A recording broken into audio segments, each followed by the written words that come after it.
Então, muito boa noite, queridos amigos, queridos irmãos.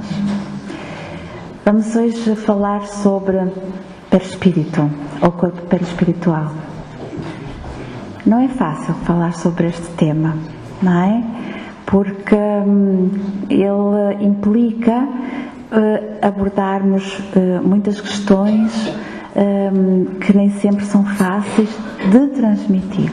Então a dificuldade, com certeza, quando nós não nos fazemos entender, com certeza que a dificuldade é mais de nós não passarmos da melhor forma a mensagem. Por isso, eu vou tentar, se calhar que no final, se alguém tiver uma dúvida, se calhar podemos conversar um bocadinho ainda sobre o perispírito, não é? Porque é realmente um tema um bocadinho complexo. Então, antes de falarmos propriamente sobre o perispírito, nós temos que ter a noção que, independentemente da complexidade do universo, quando nós olhamos à nossa volta, quando olhamos o céu, quando olhamos as estrelas, temos a percepção da complexidade do universo. Mas na realidade, tudo parte de Deus. Isso nós já sabemos, não é? Que Deus é o Criador de tudo. E então Deus, como Criador, Ele criou essencialmente o Espírito e a matéria. Então, toda a diversidade do universo parte destes dois elementos. Espírito, enquanto princípio inteligente, e matéria. A esta trindade, digamos assim, Deus, Espírito e matéria, chama-se a Trindade Universal. E daqui tudo deriva. Vejamos na pergunta 27 do Livro dos Espíritos, Allan Kardec pergunta: haveria assim dois elementos gerais do universo, a matéria e o espírito? E os espíritos respondem: sim. E acima de ambos, Deus, o Criador, o Pai de todas as coisas. Essas três coisas são o princípio de tudo o que existe, a Trindade Universal. Então, aquilo que é muito complexo, se nós formos simplificando, ficamos então com esta Trindade: Deus, Espírito e matéria. Então, isto faz-nos pensar noutra coisa, é que, tirando o Espírito, Deus como Criador, não é? Então, tirando o Espírito, que é o princípio inteligente, tudo o resto é matéria. Então, tudo é matéria, exceto o Espírito. E isso quer dizer que, tanto o nosso corpo físico, quanto o nosso perispírito são matéria. Só há espírito e matéria, não é? Temos o espírito, que realmente é o princípio inteligente, não é? Não é matéria, embora dizem os espíritos, também no Livro dos Espíritos, Allan Kardec, que não é matéria, mas o espírito, se existe, há de ser qualquer coisa, não é? Acontece é que nós, pelo patamar evolutivo em que nós nos encontramos, nós não somos capazes de entender aquilo que realmente é o espírito, mas é qualquer coisa, porque senão não existia, não é? E depois então temos a matéria, e dentro da matéria então temos a formação do corpo físico e do perispírito. E na verdade, o princípio de toda a matéria parte de quê? Do fluido cósmico universal. Nós temos o fluido cósmico universal, que depois, manuseado, não é, nas suas conjugações inúmeras e infinitas, vai dar origem aos diferentes tipos de matéria. Tanto dá origem à matéria mais grosseira, como é o caso do nosso corpo físico, como é o caso de tudo que nos rodeia materialmente aqui na Terra, como também, da mesma forma, dá origem, noutras combinações, a matéria mais etérea, muita dela, a maior parte dela, não visível aos nossos olhos carnais, mas continua a ser matéria, porque tudo é matéria. Eu penso que isto é importante nós retermos, não é? E se se é matéria, vamos lá ver. Matéria é matéria, não é? Matéria é algo que, e é muito importante nós percebermos isto, se é matéria, a matéria não tem vida autónoma, a matéria não pensa, não é? É matéria. Então, a matéria, para ter vida e para ter e ser pensante, não é? Ela tem realmente que ser animada pelo espírito, não é? Então, nós já percebemos que, de facto, nós temos que ter, nós somos matéria, vamos ver, constituído por 2 tipos de corpos, não é? Como todos nós bem sabemos, eu apenas estou aqui a esquematizar aquilo que toda a gente sabe, não é? Então, e essa matéria desses corpos vai ser realmente animada, vai ser o princípio inteligente que existe nesses corpos é, sem dúvida alguma, atribuída ao espírito. Então, nós, enquanto matéria, dependemos da existência do espírito em cada um de nós. E então podemos colocar a pergunta ao contrário: e o espírito pode existir sem matéria? Pode existir sem matéria, porque o espírito é o princípio inteligente, não é? Mas o espírito necessita da matéria para exercer a sua ação, não é? O espírito, por ter uma constituição única e diferente, que nós já falamos, ele não pode atuar sozinho sobre a matéria. Então, o que é que faz o espírito? Então, o espírito reveste-se pelo perispírito. Porquê pelo perispírito? Já vamos também rever o que é que significa perispírito, porque de facto é uma matéria com outras características que pode estar a envolver o espírito. Mesmo nos mundos superiores, mais elevados, o espírito é envolvido por algum grau de matéria. Claro, sempre mais etéreo, sempre adequado ao mundo em que vivemos. Na verdade, numa analogia simples, nós, no nosso dia-a-dia, não é? Vestimos uma roupa. A roupa é de acordo com, por exemplo, a temperatura, o clima, não é? Por exemplo, quando o homem foi à Lua, ele teve que adequar as suas roupas, as suas vestes, não é? Ter aquele fato de astronauta, para quê? Para conseguir enfrentar um meio que era completamente diferente ao meio terreno. Assim é também o nosso perispírito. Ele vai se moldando de acordo com as necessidades do meio em que se encontra. Então, o espírito reveste-se sempre pelo perispírito. Então, o que é o espírito ou corpo espiritual? André Luiz fala na sua obra de corpo espiritual.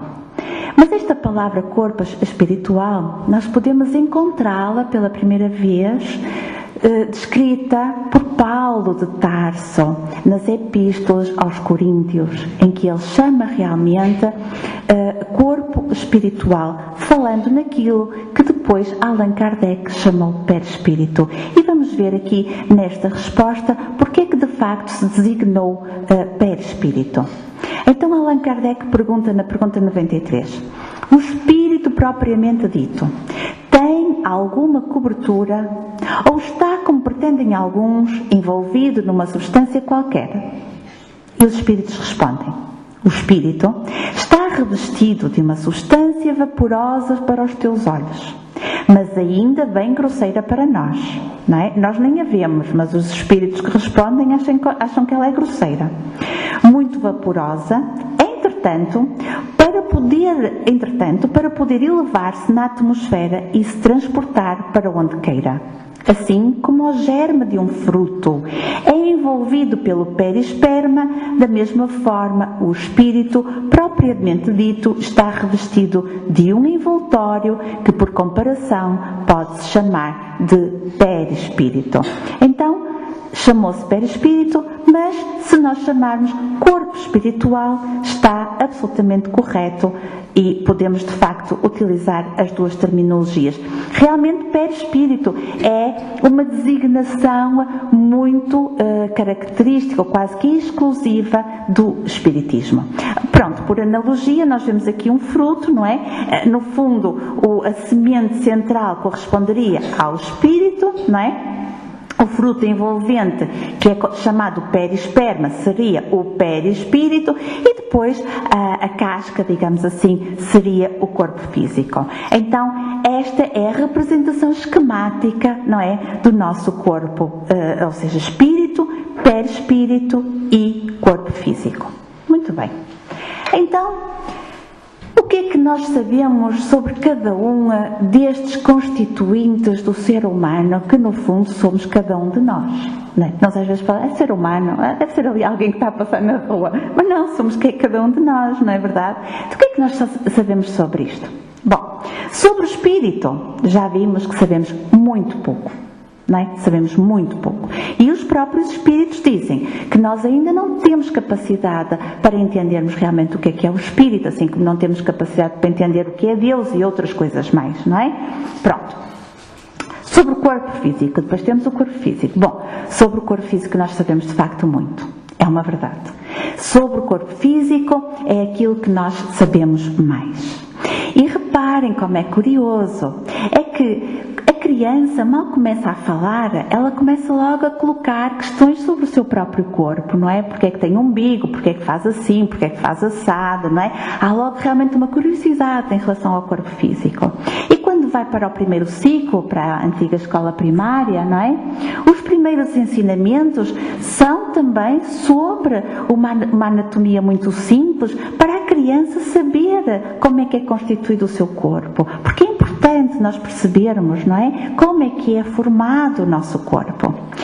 Agora, em relação ao nosso corpo espiritual, não é? Nós, enfim, sabemos que temos um espírito, nem sabemos muito bem como é que isso é, mas aquilo que nós sabemos já dentro da doutrina espírita é que sobre o perispírito, ou sobre o corpo espiritual, nós já vamos sabendo um pouquinho. Pouco, mas já sabemos alguma coisa, não é? Então, se calhar, é um bocadinho, por analogia com aquilo que as crianças aprendem no primeiro ciclo, que nós estamos a começar a aprender as primeiras coisas sobre, então, esse corpo mais etéreo que é o perispírito. Pronto, então vamos agora falar um bocado sobre o que é o perispírito ou o corpo espiritual. Bom, o perispírito já percebemos todos e nunca mais vamos duvidar disso, que é matéria. E como é matéria, portanto não tem vida própria, nem autonomia, nem pensa, não é?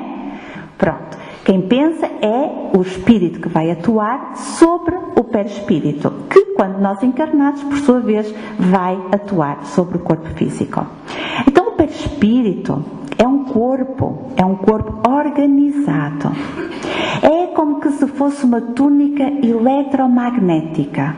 É, sem dúvida alguma, uma estrutura porosa e plástica, não é? Portanto, por isso é que ele é etéreo.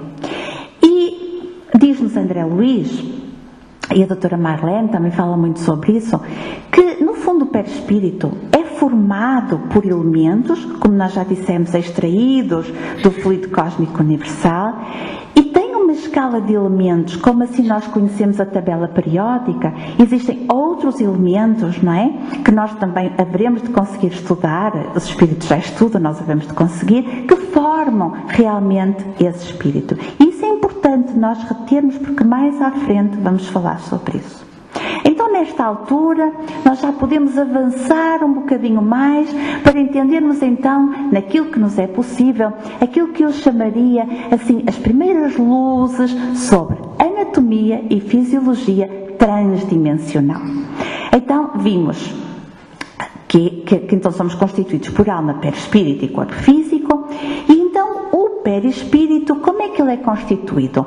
Está aqui esta imagem da cebola, não é? Porquê? Porque realmente o nosso perispírito pode ser comparado, assim de uma forma muito grosseira, não é? Às camadas da cebola, não é? Está ali aquela cebola cortada com várias camadas, não é? A cebola. Assim é o nosso perispírito. O nosso perispírito tem várias camadas, ou seja, tem vários corpos, todos unidos num, como é óbvio, não é? Então, desses corpos nós podemos designar, estes já são conhecidos, o corpo mental, o corpo astral, o corpo causal e o corpo vital.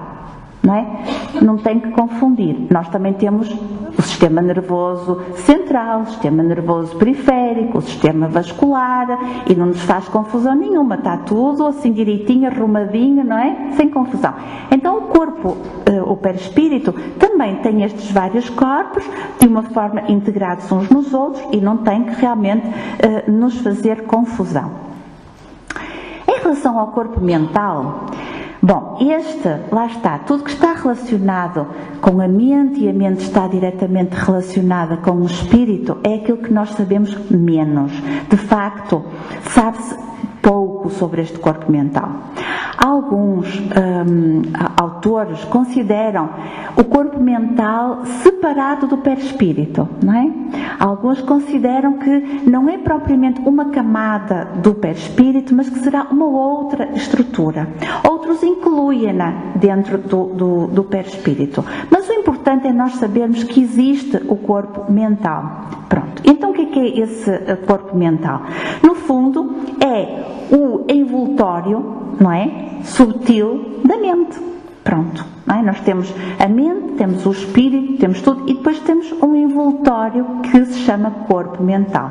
Então, de facto, este corpo é o responsável por todas as funções mentais, assim como o cérebro também é responsável pelas nossas funções neurológicas do ponto de vista cognitivo, por exemplo. Não é? Pronto.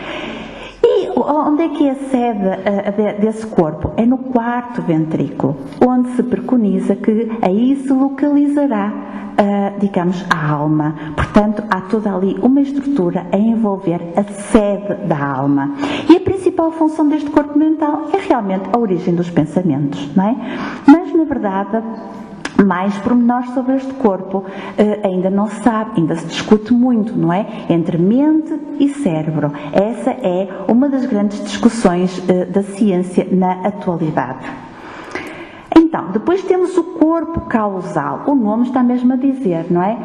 Corpo causal. Significa que ele surge como causa de alguma coisa, não é? Então, o que é o corpo causal? Bom, o corpo causal é onde está registado tudo aquilo que nós fizemos e fazemos, não é?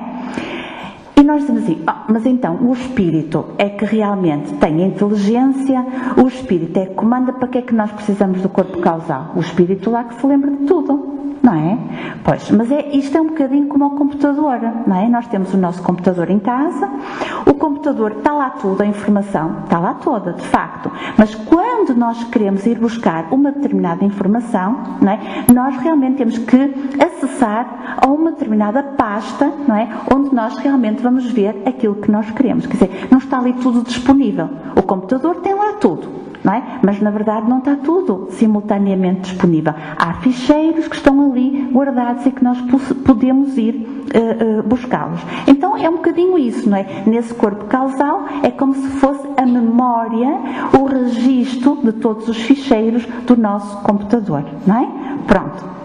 Então, lá está tudo registado, tudo o que nós trazemos de outras vidas. E isto é muito importante, porquê? Porque isto depois tem repercussões, quer na apresentação do nosso próprio perispírito, vamos falar mais um bocadinho sobre isso, quer mesmo, digamos, no processo de reencarnação. Porquê? Porque essa memória que ali está do corpo causal, no fundo vai impregnar o genoma quando formos renascer, não é? Ou seja, o corpo causal é que vai determinar as provas, as alterações de que o nosso corpo físico depois vai ter, não é? Por isso, é que este corpo está muitas vezes relacionado com as doenças, não é? O André Luiz tem uma passagem muito interessante, não é? Que diz que o corpo causal é a roupa suja de cada um de nós que nós temos que lavar no tanque da vida, não é? Ou seja, pelas dificuldades, pelas doenças, por tudo isso, portanto, nós vamos lavando o nosso corpo causal e ele vai se depurando progressivamente, não é? Então, vejam, no fundo, o que é que acontece? Há uma relação muito importante entre este corpo causal e o corpo físico. Porquê? Porque no corpo causal fica registado tudo e nós convenhamos, não é? Que nós não somos assim lá grandes coisas ainda, não é? Portanto, aquilo que está lá guardado não há de ser muito bom, não é verdade? Então é evidente que essas mazelas do nosso perispírito que nós fomos acumulando ao longo de séculos, ao longo de milénios, não é? Nós estamos agora aqui numa fase e por isso é que de alguma forma nós sentimos esta necessidade de encontrar a doutrina espírita para encontrarmos explicações para nos ajudar a libertarmos dessas mesmas mazelas, não é? Mais de uma forma mais consciente. Então esse corpo que está impregnado realmente de alterações, de mazelas do passado, ele vai como que de alguma forma projetar, vai moldar o corpo físico de acordo com essas lesões que ele próprio tem, não é? Então no fundo o nosso corpo vai funcionar como um filtro, não é? E então eu achei muito interessante esta expressão, é que o corpo físico, o nosso corpo, não é apenas um vaso, como se diz muitas vezes que é o vaso que, digamos, transporta o espírito para que o espírito possa atuar sobre a matéria e evoluir, mas é também como um carvão milagroso. Todos nós sabemos que o carvão ainda é usado na medicina, não é? Nós, por exemplo, o carvão absorve, não é? O carvão absorve, ainda hoje é muito utilizado nas feridas. Antigamente era utilizado quando as pessoas, por exemplo, tomavam venenos, não é? Que era para absorver. Então reparem, o carvão milagroso absorve as mazelas do nosso espírito, que por sua vez, não é? É a memória daquilo que na verdade o espírito fez na sua liberdade de opção, não é? Então vejam, o nosso organismo no fundo é uma espécie de mata-borrão que absorve a tinta. E a tinta é o quê? A tinta são os erros, as lutas do passado, e assim vamos progressivamente, não é? Limpando a tinta dos erros com mata-borrão e portanto vamos transformando progressivamente em pessoas melhores, e o nosso corpo causal vai também progressivamente melhorando, digamos que ficando mais liberto e sem tantas mazelas que posteriormente se transmitem ao corpo físico. E depois temos o corpo vital. Temos o corpo vital. E o corpo vital é muito importante. Porquê? Porque o corpo vital é o que dá vida. Também estes nomes foram bem pensados, não é? Corpo vital dá vida, claro. Nunca mais nos esquecemos, não é? Este corpo tem muitos nomes.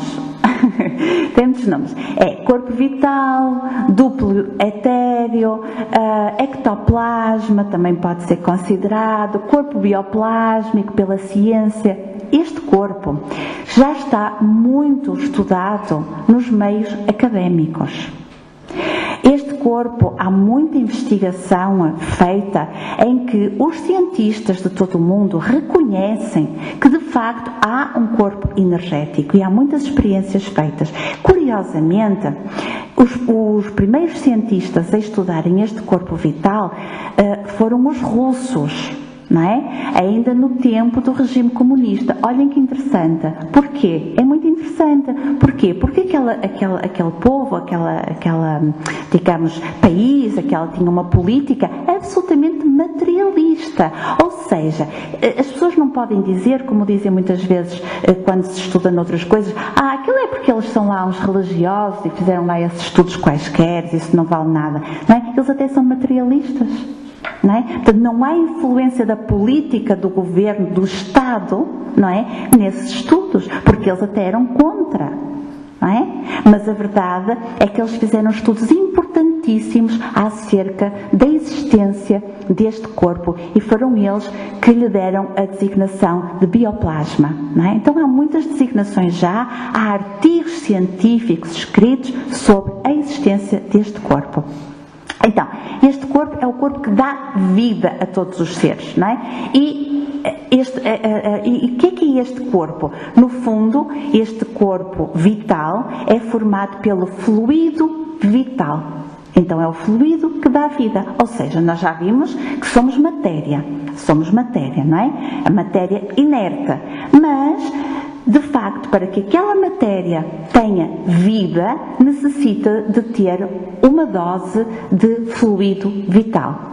Tudo que é vivo tem fluido vital. Não é só na Terra, claro, não é? Não é só o homem, não são só os animais. As plantas, tudo que vive tem que ter uma dose de fluido vital. E isso também é bem visível. Aliás, também um senhor russo, Kirlian, não me lembro do primeiro nome, ele fez muitos estudos acerca desse também fluido vital e ele conseguiu fotografar esse fluido vital, não é? E esse fluido vital conseguiu fotografar nas plantas e nos animais, não é? Então, temos que ter essa ideia. Tudo que tem vida, a vida decorre da existência de fluido vital. Quando esse fluido vital deixa de existir, não pode haver vida, morremos. Não é? E lá está, todos nós temos uma dose de fluido vital.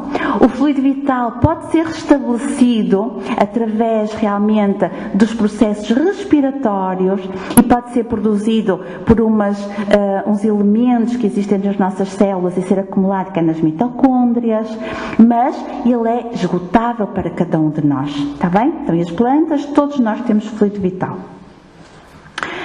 Então, chegados aqui, nós podemos fazer agora assim aqui um raciocínio. Então, vamos ver. O que é que nós, aqui encarnados, o que é que nós precisamos então de ter? O nosso corpo, para nós estarmos aqui, o que é que nós temos que ter? Muito bem, nós temos que ter, eu não tenho apontador, mas temos o espírito, que está lá assim uma coisinha amarela, não é? Temos o espírito, temos o corpo físico, depois temos o fluido vital e depois temos o perispírito. Obrigada. Se calhar não chega ali, mas está bem. Serginho, é melhor eu não me meter nisto que eu vou mudar os slides todos. Eu agradeço a boa vontade. Vou já desformatar isto tudo. Mas obrigada. Então, não é? Estamos encarnados, todos nós que aqui estamos temos isso. Espírito, perispírito, corpo vital, que é o que anima o nosso corpo, não é? E perispírito, já disse, já? Pronto, certo? Então, e quando nós desencarnarmos, o que é que acontece? O corpo físico, não há dúvida nenhuma, que fica na Terra. Isso não temos dúvida.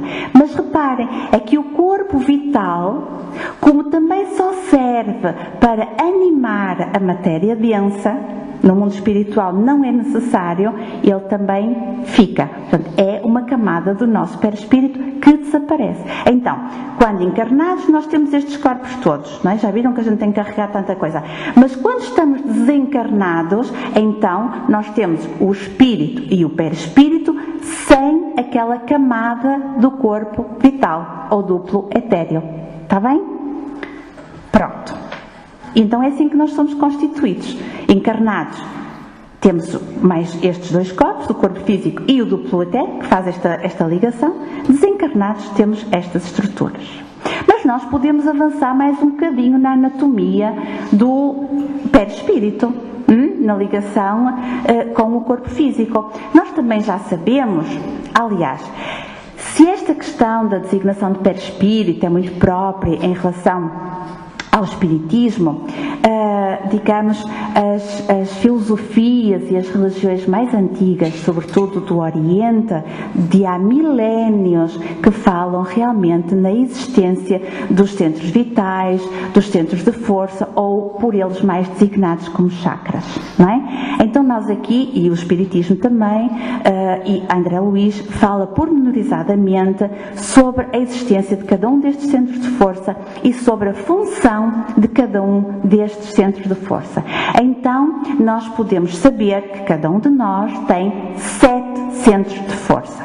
Quais são a saber? É o coronário, que é ali no alto da cabeça, não é? E que realmente é o centro de força que nos liga à espiritualidade.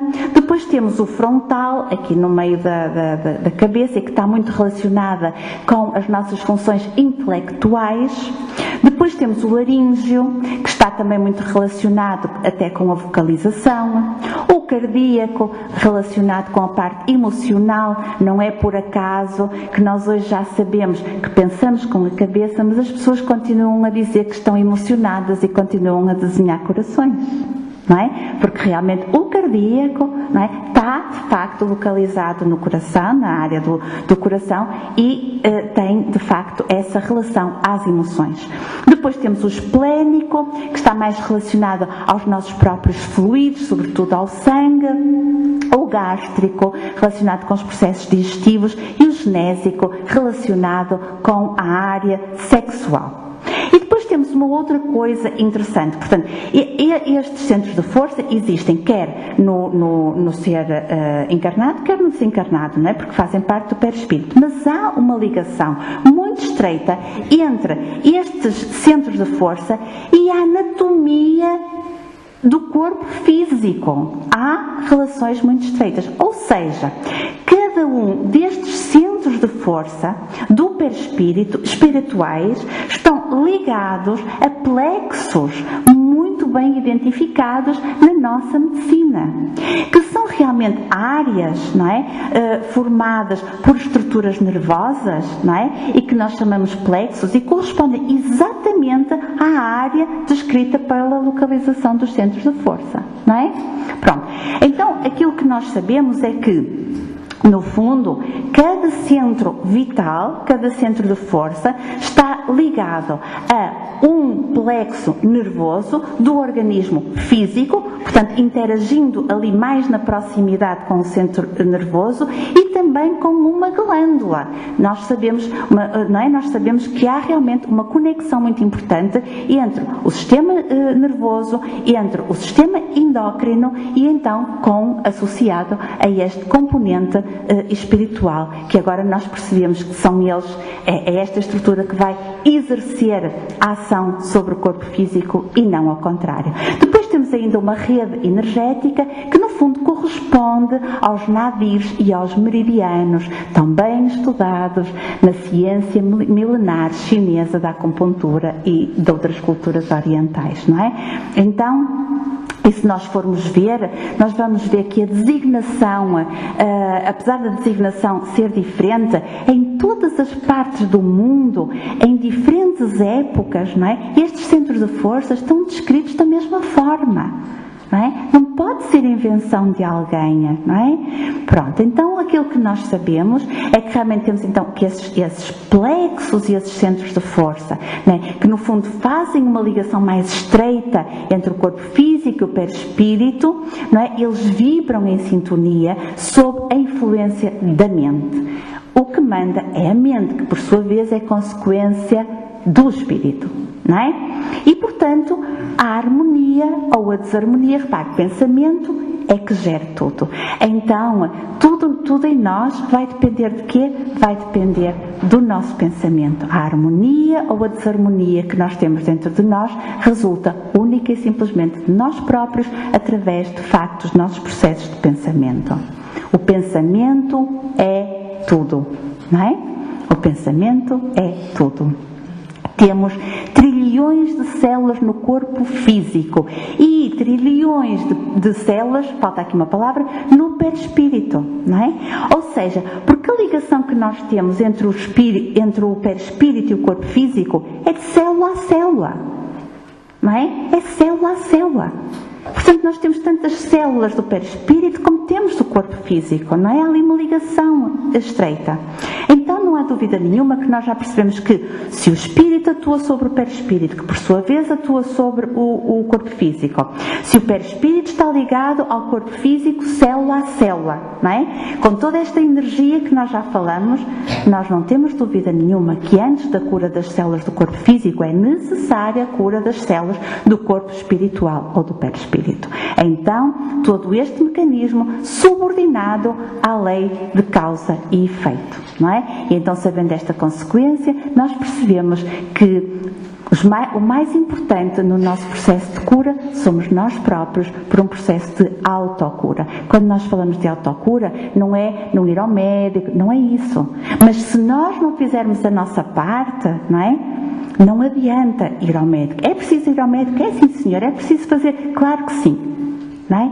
Mas tem que haver essa predisposição mental para fazer toda esta sequência e promovermos a cura. E quando nós falamos de cura, podemos estender a cura à verdadeira cura, que não é a cura do corpo físico, mas realmente o encontro da verdadeira harmonia da alma. Essa é a definição de saúde ditada pelo Espírito Emmanuel. Pronto. Então agora nós podemos só pensar nisto. Quais são, afinal de contas, as funções do perispírito? Nós já conseguimos rapidamente dizer. Primeiro, que já falamos muito, revestimento do espírito, não é? Já sabemos que tem que revestir o espírito. Segundo, serve de intermediário entre o espírito e o corpo físico, dado que o espírito não consegue atuar diretamente sobre o corpo físico por ser um corpo muito denso. Depois, perispírito, sede da memória. Já dissemos que é lá o ficheiro que fica lá guardado, não é? E em que tudo fica plasmado no perispírito, não é? Tudo aquilo que nós vamos fazer. Depois, uma outra coisa que falamos, mas não tão pormenorizadamente, é que o perispírito é o modelador do corpo físico na reencarnação. E também há muitos estudos muito interessantes, porque a ciência até hoje não entende porque é que realmente depois da concepção, da formação realmente do óvulo, não é? Como é que começa de facto a divisão das células e a dada altura as células se começam todas a diferenciar. Os maiores biólogos do mundo não conseguem explicar isto. Porquê? Porque eles não entram em linha de conta com a existência deste corpo, que é o modelador, não é? Então nós somos formados a partir da modelagem feita pelo perispírito, não é? De acordo com o espírito, claro, pelos componentes genéticos, mas que também não são ao acaso, e sem dúvida alguma pelo ambiente que nos circunda, não é? É assim que realmente se processa todo este processo. Então o perispírito vai modelar o nosso corpo físico. E ainda outra função.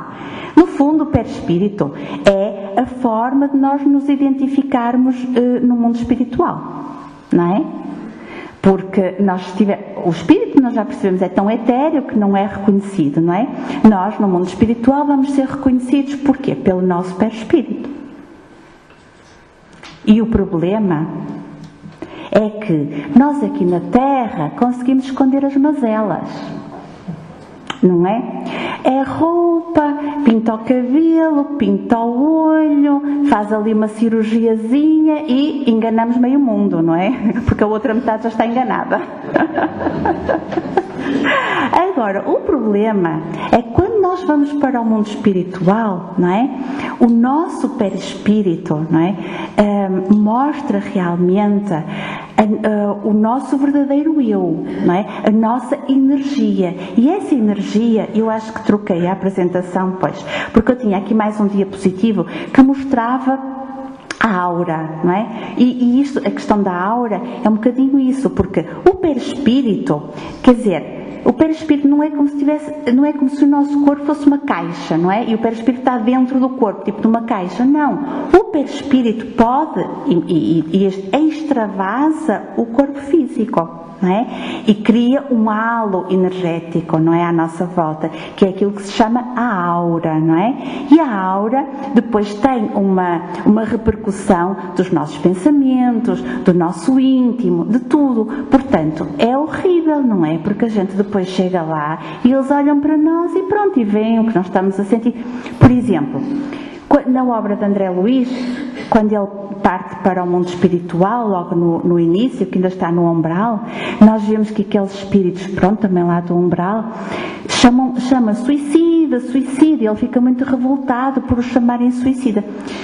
E vocês acham que aqueles espíritos tão inferiores que eram, sabiam da vida do André Luiz, sabiam qual é que teria sido os seus erros realmente para que ele fosse suicida? Não sabiam, não é? Mas viam, era plasmado no corpo espiritual dele os sinais que apontavam, não é, para os erros que ele realmente tinha cometido na Terra. Portanto, comecemos já aí a fazer a limpeza, porque senão a coisa vai correr mal.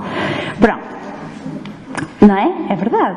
Pronto. E por último, e também, e lembra-se de uma coisa, isto é só para assustar, é que quando nós, em desdobramento, durante o sono, também vamos para o mundo espiritual, eles já começam a tirar-nos a fotografia. Ah, pois é. Quando chegamos lá já temos um álbum completo. Pronto. E por último, nós sabemos que o perispírito, isto também é interessante, no fundo é o perispírito, lá está, por toda esta, digamos, configuração que vai determinar, quando nós desencarnamos, para onde é que nós vamos. Porquê? Porque o perispírito, esta função está mais atribuída ao corpo astral. O corpo físico tem um peso, claro, é um peso diferente, não é? Mas tem um peso, não é? E portanto, no fundo, nós vamos ser atraídos para o lugar onde realmente estejam espíritos com aquele mesmo peso espiritual. Não é? Quer dizer, nós não precisamos que nos levem para aquele sítio, nós não precisamos que nos levem para o umbral, não é? Nós próprios vamos sozinhos. Porquê?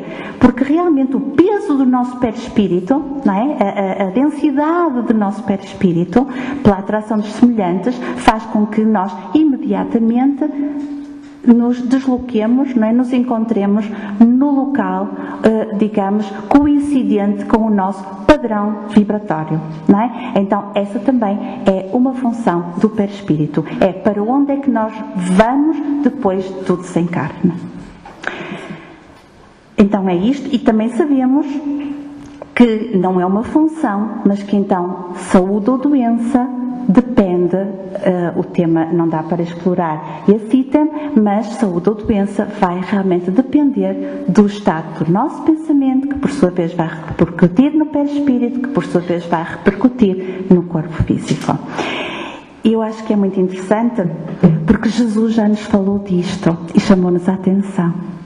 Na parábola, e é para terminar, na parábola da festa das bodas de núpcias, vejamos que Jesus conta aquela parábola e diz que o reino de Deus é como um rei que, querendo agraciar o seu filho, faz então uma festa e manda aos seus servidores irem chamar os convidados. Acontece que os convidados recusaram. Então o rei, mais uma vez, manda os servidores o chamar novamente. Mas eles se recusam. E alguns deles apanham mesmo os servidores, batem-lhes e matam-nos mesmo. E então eles regressam, os que conseguem regressar, e dizem que eles de facto não querem vir às bodas e que foram para as suas vidas mundanas. Então o rei, zangado, já que tinha a festa toda pronta, manda os seus servidores irem e convidarem a todos que encontrassem no caminho. Então assim eles fazem.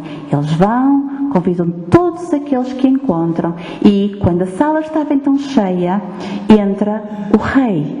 E quando o rei entra e vê aquela sala cheia, ele vê uma pessoa lá sentada e dirige-se a ela e pergunta-lhe: por porque não tens a veste nupcial vestida?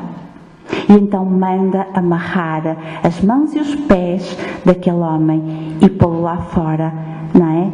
E diz que realmente lá fora, no exterior, haverá choro e ranger de dentes. E termina Jesus dizendo: porque muitos os chamados e poucos os escolhidos. Esta parábola tem um grande significado, mas eu apenas a trouxe para chamar a atenção sobre a veste nupcial. O que é que Jesus queria dizer com a veste nupcial? Nesta parábola, que é uma analogia ao reino de Deus. A veste nupcial é, sem dúvida alguma, a nossa pureza, o nosso espírito, não é? Revestido pelo perispírito, não é? Então, aquilo que aquele homem mostrou, que não pôde entrar no reino de Deus, é que o perispírito dele não estava harmonizado, não estava de acordo, não é, com aquilo que é exigido para que realmente nós entremos no reino de Deus. Então Jesus já nos falou sobre a necessidade de nós trabalharmos o nosso íntimo para realmente podermos, pouco a pouco, irmos costurando, irmos bordando a nossa veste nupcial, para que assim possamos entrar no reino de Deus. A cada momento não precisamos de esperar pelo desencarne, porque no fundo o reino de Deus é a harmonia e a paz que cada um vai encontrando dentro de si próprio. Esta era a mensagem que tínhamos para vos trazer. Não sobra muito tempo, mas penso que se houver uma perguntinha ou outra, poderemos ainda responder sobre esta questão. Uma questão objetiva. Sim. Se alguém tiver alguma pergunta a colocar, uma questão objetiva. Ninguém tem, das duas uma. Não digo quais são as duas. Então pronto. Eu aproveito então e coloco. Você falou em corpo mental, corpo causal, corpo vital. Uma pessoa que tenha uma doença, uma problemática de saúde, uma tensão alta, uma diabetes, um reumatismo, a doença está no corpo físico ou a doença está no perispírito? A doença está no corpo físico, mas começa no perispírito. Começa no perispírito, como nós dissemos, não é? Por exemplo, na diabetes, nós sabemos, não é? Depende do tipo de diabetes, mas há uma lesão celular. Então, e nós dissemos que cada célula está ligada a uma célula perispiritual, não é? Então, a doença está realmente no corpo físico, nesse processo de mata-borrão, mas o início começa no espírito, que vai plasmar sobre o perispírito, que por sua vez vai afetar o corpo físico. E nós também sabemos que as doenças, há vários tipos de doenças, não é? Há doenças que são relacionadas com processos, digamos, de resgate, não é? Em que de facto nós temos que passar por aquela doença. Então muitas vezes são as doenças congénitas, as doenças crónicas de longo curso, que é realmente esse processo de uma alteração do perispírito, não é? Que vai logo desde a formação do ser humano plasmar-se no corpo físico, mas não nos esqueçamos também que há muitas doenças que estão em potencial, não é? Nós podemos trazer uma predisposição para ter aquela doença, como é a diabetes. Nós podemos há uma família que tem uma predisposição para ter uma diabetes e nem todos desenvolvem a diabetes. Porquê? Porque a escolha também é nossa, não é? E nós podemos realmente, ao longo da vida, assumirmos determinado tipo de ações que vão desencadear ou não aquela doença. Ou mesmo desencadeando-se, ela vai se desenvolver mais ou menos. E há ainda outras doenças que nem sequer estavam programadas para nós termos, mas que de facto, pelo nosso pensamento, pelas nossas ações, nós vamos fazer com que elas surjam, não é? Então é um processo complexo, mas é sempre o perispírito que está envolvido. Sempre. não é? A mente, não é? A mente é tudo. Tem uma questão ali, faz favor. Sim, faz favor. Se a doença começa no perispírito, porque é que então a forma de combater a doença não é direcionada diretamente ao seu início e não ao seu desenvolvimento?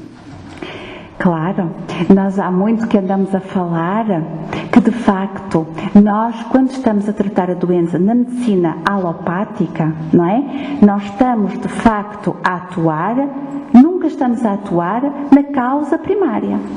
Nunca estamos a atuar. Agora, por exemplo, a homeopatia, com o seu princípio energético, não é? Já vai atuar a outro nível, não é? Já contemplando, não é? Uma outra origem das doenças. Agora, realmente, a medicina alopática é uma medicina materialista, reducionista.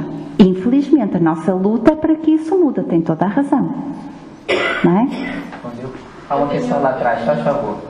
Eu tenho uma questão, ou seja, partindo do princípio que o perispírito é matéria, todos os seres vivos têm perispírito, não é? Sim, sim. Mas todos têm espírito? Não. As plantas, por exemplo, não têm, não os seres mais... É essa a minha dúvida. Sendo o perispírito o que vai proteger o espírito, não é? Para poder animar, por assim dizer, o corpo Não, físico. é o corpo vital. Sim, no fundo, se nós quisermos interpretar, não é? Porque no fundo, não é? Lá é o corpo...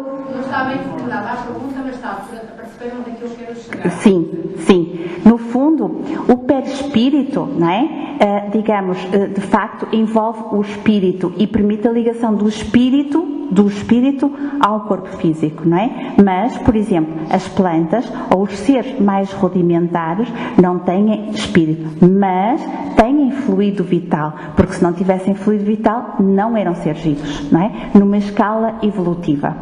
Há ainda dúvidas em que animais, não é que começa de facto a existir espírito tal como nós o concebemos. Embora nós saibamos que Deus diz-nos que nós fomos criados simples e ignorantes e que passamos pelos três reinos, não é?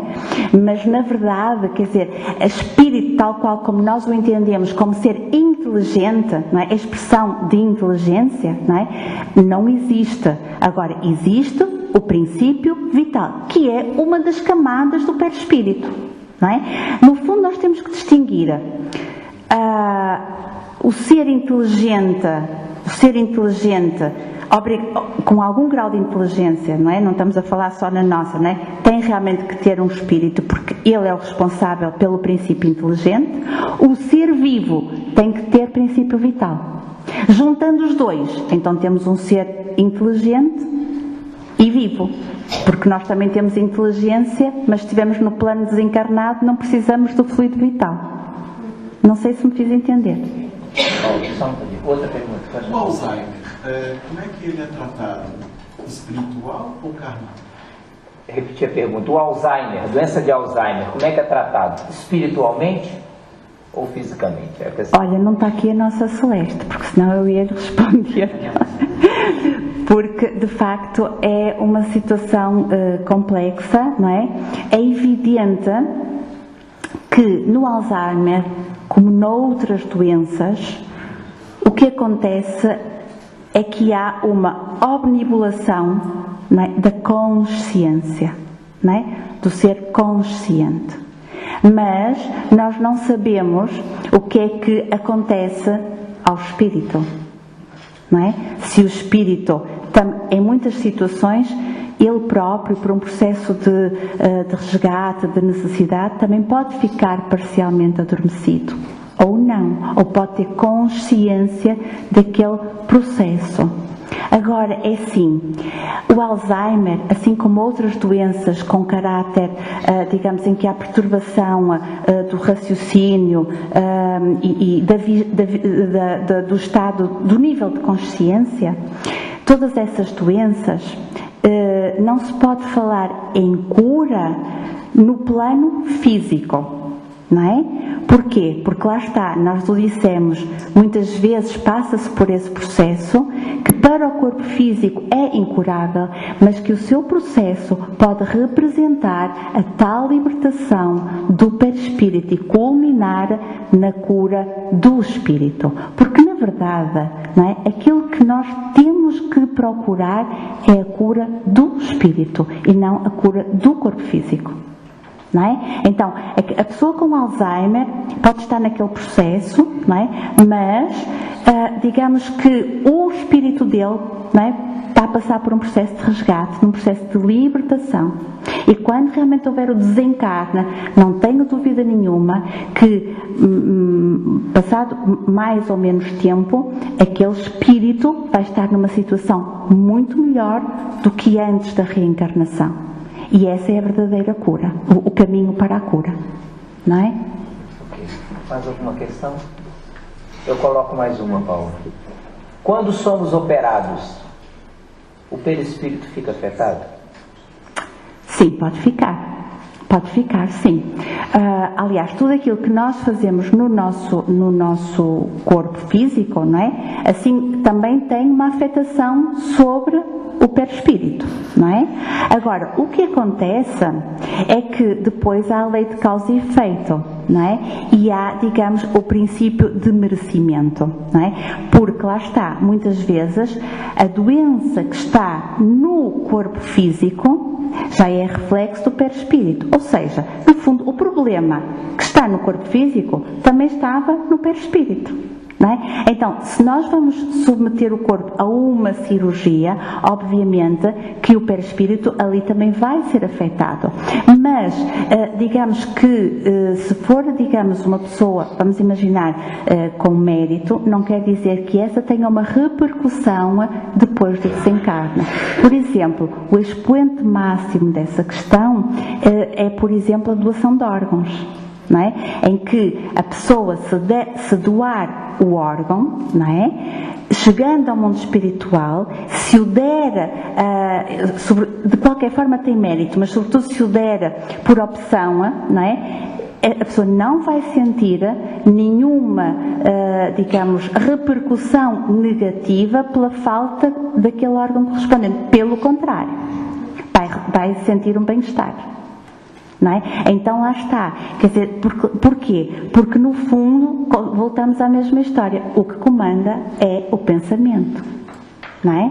E não propriamente, é do pensamento para o corpo espiritual e para o corpo físico, e não ao contrário, não é? Agora, se a pessoa fica ali presa àquela dor, e nós vemos nos relatos de André Luiz, o próprio André Luiz, quando desencarna, passou 8 anos no umbral, não é?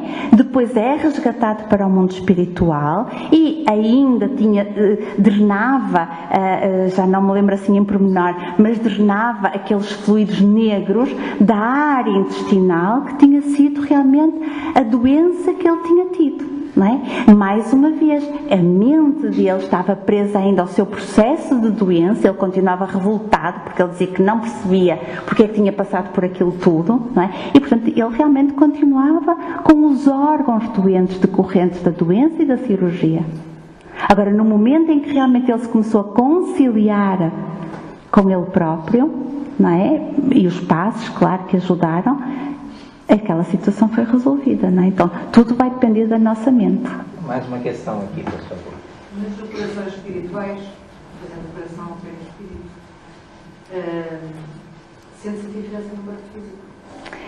É uma matéria que eu não sei muito sobre ela, vou dizer, mas daquilo que eu li, sim, sem dúvida. Sem dúvida. E há casos, nós tivemos cá o doutor, como é que se chama? Das cirurgias? Não. O doutor Frutuoso, exato. O doutor Paulo Frutuoso, não é? Que realmente trabalhou durante muitos anos num centro onde se faziam grandes cirurgias espirituais e, de facto, ele conta no seu livro, ele conta um caso em que foi um médico operado e em que a espiritualidade conseguiu extrair uma válvula do corpo físico, não é? Que depois foi enviada para um exame histológico e que confirmou realmente a natureza daquela válvula. Então, não há dúvida nenhuma que essas cirurgias têm uma grande repercussão no corpo físico. Mas, mais uma vez, eu em relação às cirurgias espirituais, claro, quando elas são feitas em locais com seriedade, não é? É porque a espiritualidade o permite. Mas eu continuo a achar que nós devemos nos preocupar muito mais com a cura da alma do que com a cura do corpo, não é? Porque muitas vezes nós enveredamos por uma busca quase sem limite, não é? Na procura da cura do corpo, quando muitas vezes é a doença do corpo que está a curar a nossa alma. Então, em relação a todas essas buscas, nós também temos que ser muito ponderados e pensarmos sempre o que é mais importante, não é? É realmente, nós temos o direito de procurar, sem dúvida, mas com serenidade, com tranquilidade, não é? E se não for possível encontrar esse caminho, pronto, o importante é realmente a forma como nós vamos lidar com a doença, é a forma como nós vamos encarar o nosso processo de doença, porque não basta sofrer. A verdade é que há pessoas que realmente adentram as portas da doutrina espírita muito centrados na cura do corpo. É lícito, devemos fazê-lo, porque Deus entregou-nos o nosso corpo para nós o preservarmos. Mas depois temos que encontrar aqui o discernimento, não é? Que quando realmente não é possível encontrar mais a cura do corpo, nós temos que nos centrar naquilo que nos pode fazer com que realmente a doença nos leve à cura da alma, que é o quê? Que é de facto a paciência, a resignação, a aceitação, a humildade, não é? Tudo isso é que vai fazer com que nós de facto tratemos a nossa alma, que é muito mais importante. Mais alguma questão? Paula, o perispírito do médium passista no trabalho regular de se doar, de aplicar passes, quais as alterações que podemos encontrar? Claro. Em todo o trabalho, seja ele qual for, se for um trabalho feito por amor, vai ter repercussões positivas. Quer do médium passista, quer da pessoa que vai ajudar ali o irmão da caminhada. O importante realmente é a intenção com que se faz, não é? Claro, aqui temos que entrar em linha de conta com a quantidade de fluido, não é? Que a pessoa, que o médium passista tem. E nós sabemos, e nós falamos sobre isso, nem todos temos a mesma quantidade de ectoplasma, por isso é que existem realmente diferenças. E há de facto uma doação de ectoplasma. E tanto há a doação, mas pode ser o melhor médium do mundo. Passa a expressão, pode ser. Mas se a pessoa que está a receber não tiver a predisposição mental para receber, não adianta nada. Assim como ao contrário também é verdade. Estamos numa sala de passes, até está lá um passista que está mais desvitalizado naquele dia, não está, mas a espiritualidade com certeza que mobiliza os recursos para que de facto aquela pessoa, pela sua postura, receba a ajuda necessária. Agora, é importante que o médium tenha o sentido da responsabilidade daquilo que vai fazer, saber que de facto vai doar a sua energia e, portanto, ser um bom servidor, não é? Mais do que as repercussões que ele possa ter no seu corpo, ele tem que se preocupar com aquilo que vai dar aos outros. Não é? Porque a gente, quando convida lá em casa alguém para comer, nós preocupamos-nos em fazer um jantar melhor, em pôr uma mesa mais bonita, não é? Não vamos dar os restos do dia anterior, não é? É verdade. Vamos dar assim uma comida melhorzinha. Então é isso. Quando nós vamos dar um passe, nós temos que realmente ter a consciência que temos que levar o melhor de nós, não é? E de facto, aí é que está a questão. É a forma como nós nos preparamos para essa atividade, que é como servir um banquete realmente material. Eu penso que isso é que é mais importante. É aquilo que damos, não é? E não como ficamos. E como ficamos não há problema, porque se nós trabalhamos com amor, a espiritualidade rapidamente repõe os nossos fluidos. E nós falamos, o fluido vital é reposto através da respiração, dos processos respiratórios, através de alguns alimentos, isso está descrito, não é? Então há todo um processo que nós podemos fazer para repormos rapidamente os fluidos que doamos, não é? E é uma dádiva, é muito bom, não é? Sempre que damos, como disse Francisco de Assis, não é? É dando que se recebe. Tem outra questão também a fazer. Você falou em corpo mental, né? Você falou em corpo causal e falou em corpo vital. Sim. As pessoas que estão cronicamente cansadas, sem vitalidade, desgastadas, é o corpo vital que está afetado? Também. Olha, só agora falei, hoje um doente disse uma coisa muito engraçada, que eu achei muita piada, agora a propósito do cansaço. Então ele é um senhor que tem um cancro do pulmão e ele dizia-se, uma pessoa com muita fé, católica, com muita fé. E então ele dizia, aqui o meu amigo, não sei se ele é amigo ou inimigo, mas acho que é amigo. Aqui o meu amigo, mas sabe, eu sinto que ele anda muito devagar. Eu tenho a percepção que ele está mais cansado do que eu.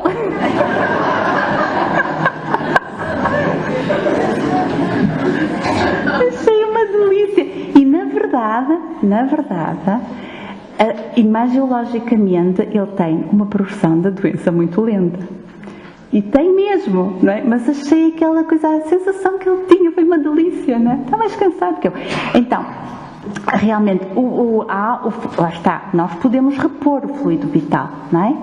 Mas muitas vezes aquilo que acontece também, e falaste na mente, não é? Lá está, mais uma vez, há realmente um processo mental que pode levar de facto a um cansaço físico e até ao não restabelecimento da energia vital.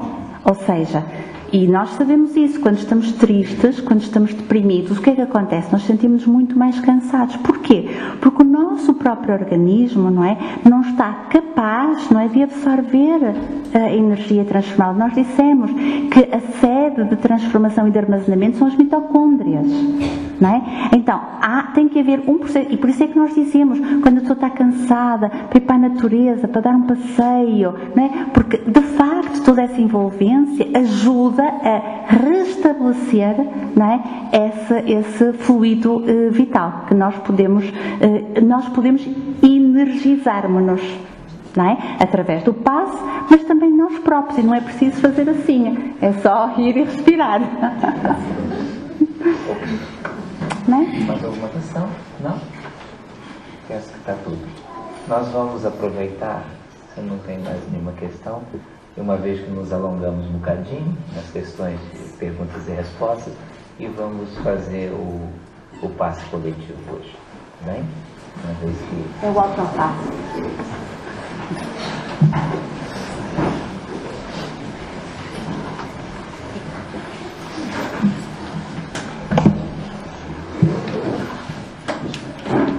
Nós vamos fazer agora a nossa prece. Nesse momento em que os espíritos amigos que nos amparam, que nos socorrem, dirigem-se a nós, e no momento em que estaremos a orar, estarão nos inundando com os seus fluidos renovadores de saúde e de paz. Doce amigo Jesus, nessa noite de verão em que nos envolve, Senhor, aqui aportamos em busca do pão da vida, da água que nos sedenta a ignorância espiritual. Aqui chegamos, Senhor, depois de mais um dia pleno de atividades, a grande maioria delas absorvidos com as questões de foro material, e sentindo a necessidade de nos alimentarmos espiritualmente, aqui chegamos e compreendemos de uma forma mais alargada, à luz daquilo que nos ensina a doutrina dos Espíritos, a vida para além da vida. Muitos de nós aqui chegamos cansados, Senhor, cansados, debilitados fisicamente, cansados, fatigados dos problemas da vida, das preocupações, dos tormentos que todos nós temos em maior ou menor grau. Aqui chegamos, Senhor, sentindo a necessidade de compreensão da vida maior, de nos conhecermos, de compreendermos as lutas pelas quais passamos. E nós te agradecemos, numa vibração de ternura e de gratidão. Os nossos corações se abrem ao alto, rogando que a espiritualidade amiga em teu nome nos conceda os fluidos renovadores, purificadores, os fluidos de vibração superior, as boas e nobres ideias, os sentimentos elevados, os pensamentos nobres. Permita-nos, Senhor Jesus, que nesse conúbio com os amigos da vida maior, possamos lavar as nossas feridas espirituais, sentindo, doce amigo, o perfume da renovação que nos pede trabalho, mudança, serviço e fé. Agradecemos as companhias espirituais, na condição dos nossos anjos de guarda, familiares queridos, amigos da vida maior. E queremos orar pelas companhias que conosco comungam, dos nossos irmãos sofredores, tanto quanto perturbados como por vezes andamos.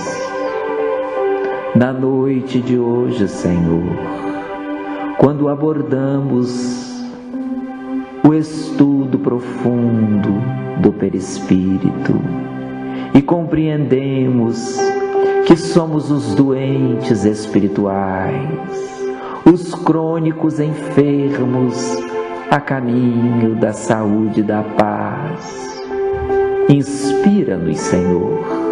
Se por acaso atravessamos condição difícil de tratamento, inspira-nos na coragem. Permita que os tratamentos de toda ordem que recebemos possam nos oferecer as melhoras que tanto buscamos. E se porventura a nossa condição é de harmonia, de equilíbrio, permita-nos trabalhar no bem, fortalecendo as células espirituais na condição de força e confiança para os dias de amanhã. Permita que toda a comunidade encarnada e sobretudo desencarnada beneficie-se dessa psicosfera que agora nos invade, que ao retornarmos aos nossos lares, levemos a doçura dessa vibração, partilhando com aqueles que nos aguardam a doçura desse momento, a alegria dessa hora, as vibrações que não nos esquecemos.